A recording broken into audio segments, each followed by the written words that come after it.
Hello everyone, once again welcome back to the channel. Myself Shobha.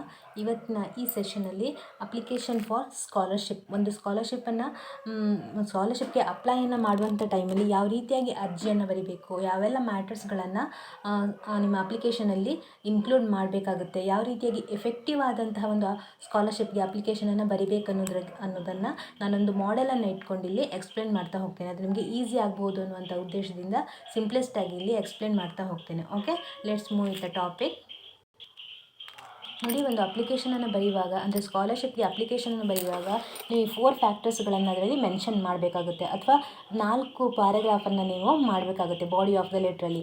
ಅದರ first ಪ್ಯಾರಾಗ್ರಾಫಲ್ಲಿ ನೀವು ಈ ಸ್ಕಾಲರ್ಶಿಪ್ಪಿನ ಬಗ್ಗೆ ಇನ್ಫಾರ್ಮೇಷನನ್ನು ಹೇಗೆ ಕಲೆಕ್ಟ್ ಮಾಡಿದ್ರಿ ಅಂತ, that is how you collect the information about the scholarship ಬಗ್ಗೆ ಹೇಗೆ ಇನ್ಫಾರ್ಮೇಷನ್ ಕಲೆಕ್ಟ್ ಮಾಡಿದರೆ, ಅದು ನ್ಯೂಸ್ ಪೇಪರಿಂದನೋ, ಫ್ರೆಂಡ್ಸ್ ಮೂಲಕದಿಂದನೋ, ಅಥವಾ ಬೇರೆ ಯಾರೋ ನಿಮಗೆ ಇನ್ಫಾರ್ಮ್ ಮಾಡಿರ್ಬೋದು. ನಿಮ್ಮ ಯಾವ ಸೋರ್ಸಿಂದ ನೀವು ಇನ್ಫಾರ್ಮೇಷನನ್ನು ಕಲೆಕ್ಟ್ ಮಾಡಿದ್ರಿ ಸ್ಕಾಲರ್ಶಿಪ್ ಬಗ್ಗೆ, ಅದನ್ನು ನೀವು ಫಸ್ಟ್ ಪ್ಯಾರಾಗ್ರಾಫಲ್ಲಿ ಮೆನ್ಷನನ್ನು ಮಾಡಬೇಕು. ಸೆಕೆಂಡ್ ಪ್ಯಾರಾಗ್ರಾಫಲ್ಲಿ about yourself and your family, ನಿಮ್ಮ ಬಗ್ಗೆ ಹಾಗೆ ನಿಮ್ಮ ಫ್ಯಾಮಿಲಿಯ ಬಗ್ಗೆ ಆದಷ್ಟು ಶಾರ್ಟಾಗಿ ಸಿಂಪಲ್ ಸೆಂಟೆನ್ಸಲ್ಲಿ ಕಡಿಮೆ ಸೆಂಟೆನ್ಸ್ಗಳನ್ನು ಯೂಸ್ ಮಾಡಿ ಸೆಕೆಂಡ್ ಪ್ಯಾರಾಗ್ರಾಫನ್ನು ಬರೀಬೇಕಾಗುತ್ತೆ. ಥರ್ಡ್ ಪ್ಯಾರಾಗ್ರಾಫಲ್ಲಿ ಅಟ್ಯಾಚ್ಡ್ ಡಾಕ್ಯುಮೆಂಟ್, ಯಾವ್ಯಾವ ಡಾಕ್ಯುಮೆಂಟ್ಸ್ಗಳನ್ನು ಈ ಅಪ್ಲಿಕೇಶನ್ ಜೊತೆಗೆ ನೀವು ಅಟ್ಯಾಚ್ ಮಾಡಿದ್ದೀರಾ ಅದನ್ನು ನೀವು ಥರ್ಡ್ ಪ್ಯಾರಾಗ್ರಾಫಲ್ಲಿ ಮೆನ್ಷನ್ ಮಾಡಬೇಕು. ಹಾಗೆ ಫೋರ್ತ್ ಪ್ಯಾರಾಗ್ರಾಫಲ್ಲಿ ಅವರಿಂದ ರೆಸ್ಪಾನ್ಸನ್ನು ಯಾವ ರೀತಿಯಾಗಿ ಬಯಸ್ತಾ ಇದ್ದೀರಾ ಅದನ್ನು ನೀವು ಲಾಸ್ಟ್ ಪ್ಯಾರಾಗ್ರಾಫಲ್ಲಿ ಮೆನ್ಷನ್ ಮಾಡಬೇಕಾಗುತ್ತೆ. ಈ ರೀತಿಯಾಗಿ ನೀವು ನಿಮ್ಮ ಸ್ಕಾಲರ್ಶಿಪ್ಪನ್ನು 4 ಪ್ಯಾರಾಗ್ರಾಫಲ್ಲಿ ಬರೆದ್ರೆ ಅದು ತುಂಬ ಎಫೆಕ್ಟಿವ್ ಆಗಿರುತ್ತೆ. ಹಾಗೆ ಎಲ್ಲ ನೀಡಿಯಾದ ಇನ್ಫಾರ್ಮೇಷನ್ ಏನಾಗಿರುತ್ತೆ ಹೇಳಿ, ಇನ್ಫಾರ್ಮೇಷನ್ಗಳು ಇಲ್ಲಿ ಇನ್ಕ್ಲೂಡ್ ಆಗುತ್ತೆ. ಹಾಗಿದ್ರೆ ಯಾವ ರೀತಿ ಬರೆಯುವುದನ್ನೋದನ್ನು ನಾನೊಂದು ಮಾಡೆಲ್ ಮೂಲಕ ಇಲ್ಲಿ ಎಕ್ಸ್ಪ್ಲೇನನ್ನು ಮಾಡ್ತೇನೆ. ನೋಡಿ, ಈ ರೀತಿಯಾಗಿ ಬರೀಬೋದು ಅಪ್ಲಿಕೇಶನನ್ನು. ನೋಡಿ, ಒಂದು ಮಾಡೆಲ್ ಇದೆ ಇಲ್ಲಿ. ನೋಡಿ, at the beginning to address, ಇದನ್ನು ಟು ಅಂತ ಇಲ್ಲಿ ಮೆನ್ಷನ್ ಮಾಡ್ಬೋದು ಅಥವಾ ಸ್ಕಿಪ್ ಕೂಡ ಮಾಡ್ಬೋದು. ನಾನಿಲ್ಲಿ ಮೆನ್ಷನನ್ನು ಮಾಡಿದ್ದೀನಿ. ಟು ಜನರಲ್ ಸೆಕ್ರೆಟ್ರಿ, ಹಾಗೆ ನೇಮ್ ಆಫ್ ದ ಟ್ರಸ್ಟ್, ಹಾಗೆ ಅಡ್ರೆಸ್, ಇದು ಡೀಟೇಲ್ ಆಗಿ ಬರೀಬೇಕಾಗುತ್ತೆ. ಆ ನಂತರ subject, the application for the scholarship. Next respected sir or madam, ಸ್ಯಾಲ್ಯುಟೇಷನನ್ನು ಬರೀಬೇಕು. ನಂತರ the main thing is the first ಪ್ಯಾರಾಗ್ರಾಫಲ್ಲಿ ನೀವು ಹೇಗೆ ಇನ್ಫಾರ್ಮೇಷನನ್ನು ಕಲೆಕ್ಟ್ ಮಾಡಿದ್ರಿ ಅನ್ನೋ ಬಗ್ಗೆ ಬರೀಬೇಕು. ಅಂದರೆ I wish to apply for the scholarship as I saw your announcement in the name of the newspaper. ಇಲ್ಲಿ ಈ ಪರ್ಸನ್ನು ನ್ಯೂಸ್ ಪೇಪರಿಂದ ಈ ಇನ್ಫಾರ್ಮೇಷನನ್ನು ಕಲೆಕ್ಟ್ ಮಾಡಿದ್ದಾನೆ. ಹಾಗಾಗಿ ಏನು ಮಾಡಬೇಕು, ಇಲ್ಲಿ ನ್ಯೂಸ್ ಪೇಪರ್ನ ಹೆಸರನ್ನು ಬರೀಬೇಕು, ಹಾಗೆ ಡೇಟನ್ನು ಮೆನ್ಷನ್ ಮಾಡಬೇಕು. I saw your announcement in the name of the news paper and on that date ಅದನ್ನು ಮೆನ್ಷನ್ ಮಾಡಬೇಕು. ಹಾಗೆ I am Kiran Kumar P from your address, ನಿಮ್ಮ ಹೆಸರು ಮತ್ತು ನಿಮ್ಮ ಅಡ್ರೆಸ್ಸನ್ನು ಮೆನ್ಷನ್ ಮಾಡಬೇಕು. ಹಾಗೆ I have just passed the second PUC examination securing 92% in science stream. ಇಷ್ಟು ಬರೆದ್ರೆ ಸಾಕಾಗುತ್ತೆ.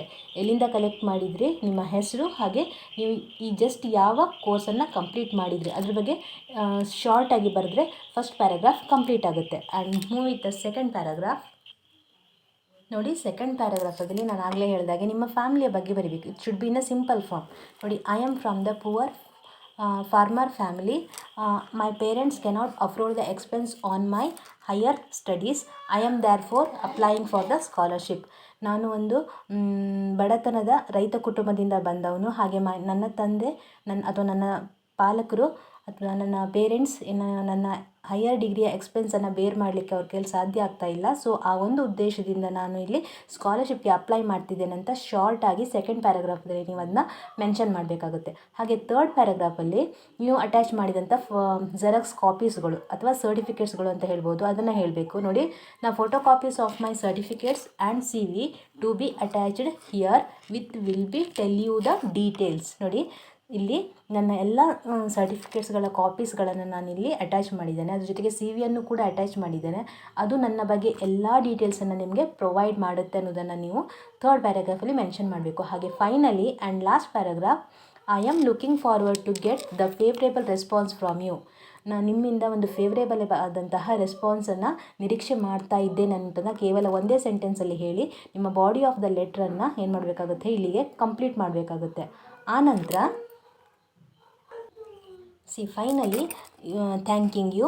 ಇಲ್ಲಿ ಪ್ಲೇಸ್ ಮತ್ತು ಡೇಟನ್ನು ಮೆನ್ಷನ್ ಮಾಡಬೇಕು. ಹಾಗೆ ನಿಮ್ಮ ಫೋನ್ ನಂಬರ್ ಕೂಡ ಆ್ಯಡ್ ಮಾಡ್ಬೋದು. ಥರ್ಡಲ್ಲಿ ಪ್ಲೇಸ್, ನೇಮ್, ನಿಮ್ಮ ಫೋನ್ ನಂಬರನ್ನು ಆ್ಯಡ್ ಮಾಡ್ಬೋದು. ನಾನಿಲ್ಲಿ ಸ್ಕಿಪ್ ಮಾಡಿದ್ದೇನೆ. ಯಾಕೆ ಅಂತಂದರೆ ಆಲ್ರೆಡಿ ಇದರಲ್ಲಿ ಸಿ ವಿ ಮತ್ತು ಎಲ್ಲ ಡಾಕ್ಯುಮೆಂಟ್ಸನ್ನು ನಿಮ್ಮ ಅಪ್ಲಿಕೇಶನ್ ಜೊತೆ ಅಟ್ಯಾಚ್ ಮಾಡಿರೋದ್ರಿಂದ ರೆಸ್ಯೂಮಲ್ಲಿ ಅಥವಾ ಸಿ ವಿಯಲ್ಲಿ ಎಲ್ಲ ಡೀಟೇಲ್ಸ್ಗಳು ಇರುತ್ತೆ. ನಿಮ್ಮ ಅಡ್ರೆಸ್, ಫೋನ್ ನಂಬರ್, ಹಾಗೆ ನಿಮ್ಮ ಬಗ್ಗೆ ಎಲ್ಲ ಡೀಟೇಲ್ಸ್ಗಳು ಸಿ ವಿಯಲ್ಲಿ ಇರೋದ್ರಿಂದ ಮತ್ತೆ ನಾನಿಲ್ಲಿ ಮೆನ್ಷನ್ ಮಾಡಲಿಕ್ಕೆ ಹೋಗಲಿಲ್ಲ. ಅದನ್ನು ಸ್ಕಿಪ್ ಔಟನ್ನು ಮಾಡಿದ್ದೇನೆ. ನೀವು ಮೆನ್ಷನ್ ಮಾಡ್ಬೋದು ಅಥವಾ ಸ್ಕಿಪ್ ಔಟ್ ಕೂಡ ಮಾಡಬಹುದು. ಓಕೆ, ಈ ಕಡೆ yours faithfully name and sign.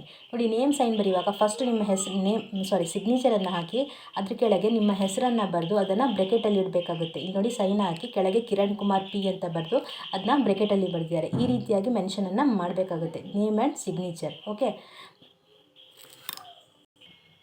ನೋಡಿ, ಈ ರೀತಿಯಾಗಿ ನೀವು ನಿಮ್ಮ ಸ್ಕಾಲರ್ಶಿಪ್ಗೆ ಅಪ್ಲಿಕೇಶನನ್ನು ಬರಿಬೋದು. ಎಲ್ಲ ಡೀಟೇಲ್ಸ್ಗಳನ್ನು ಇದರಲ್ಲಿ ಇನ್ಕ್ಲೂಡ್ ಮಾಡಿದ್ದಾರೆ.